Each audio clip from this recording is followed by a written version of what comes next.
Ağacların üzərinə xüsusi nömrələnmiş inventar lövhələri vurulub. Belə ki, oradakı QR kodu oxutduqda ağacın növü, hündürlüyü və diametri ilə tanış olmaq olur.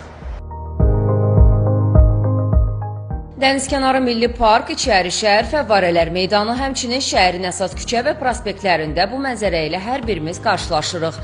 Pilot layihə kimi start götürən yaşıllıqların inventarlaşması məsələsi Ekologiya və Təbii Sərvətlər Nazirliyinin yeni işi olsa da, qısa vaxtda diqqət çəkməyi bacarıb. Əslində bu bir müddətdir var və fərqli ağaclara tətbiq edilib. Bəs görəsən özünü nə dərəcədə doğrulduq və şəhər sakinləri üçün bu maraqlıdır.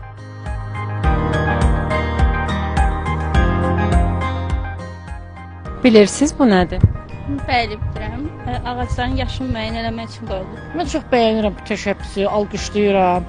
Məkanlar elə seçilib ki, buradan təkcə paytaxt sakinləri yox, həm də şəhərimizin yerli və əcnəbi turistləri keçir. Amma xarici ölkələrdən gələn qonaqlar QR kodları açıb oxutsalar da sadəcə şəkillərə baxa bilirlər. Çünki məlumat yalnız Azərbaycan dilindədir.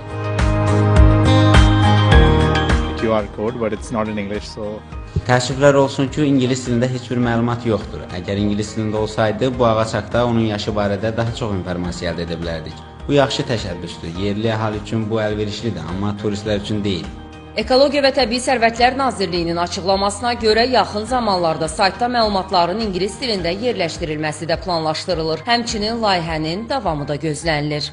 Növbəti mərhələdə layihə yalnız şəhər yaşıllıqlarının inventar alınması ilə kifayətlənməyəcək, digər regionlarda, həmçinin xüsusi həssas ərazidə yerləşən meşə fondu torpaqlarında, xüsusi mühafizə olunan təbiət ərazilərində olan yaşıllıqların da qeydiyyatına aparılması nəzərdə tutulub. Bəzi hallarda yaşıllıqların götürülməsi ilə bağlı rəylər tələb olunur. Bu rəylər də səlahiyyətli orqan qismində Dövlət Ekoloji Ekspertiza Agentliyi tərəfindən verilir. Yaşıllığın bioloji ömrünü tamamlayaraq quruması, onun forma və struktur baxımından yerləşdiyi ərazi üçün əlavə təhlükə yaratması, həmçinin xüsusi layihələr çərçivəsində götürülməsinə ehtiyacın yaranması bu rəyləri tələb edir. Belə olduğu halda da növbəti ildən yalnız inventarlaşdıraraq qeydiyyata alınmış ağaclara münasibətdə Dövlət Ekoloji Ekspertiza Agentliyi tərəfindən bu rəylər veriləcək.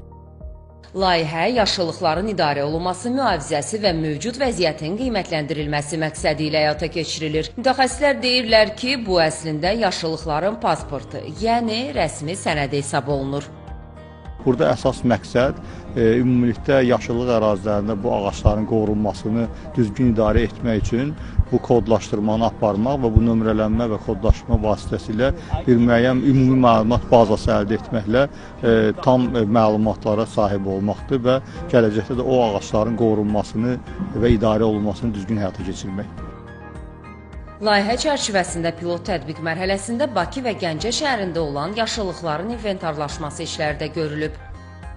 Təbii ki, layihənin başlıca məqsədlərindən biri də ekoloji mühiti yaxşılaşdırmaqla yanaşı, həm də gələcək nəsillərə yaşıl irs ötürməkdir. Nigar Babayeva, Sabir Şahvələdov, Telesər.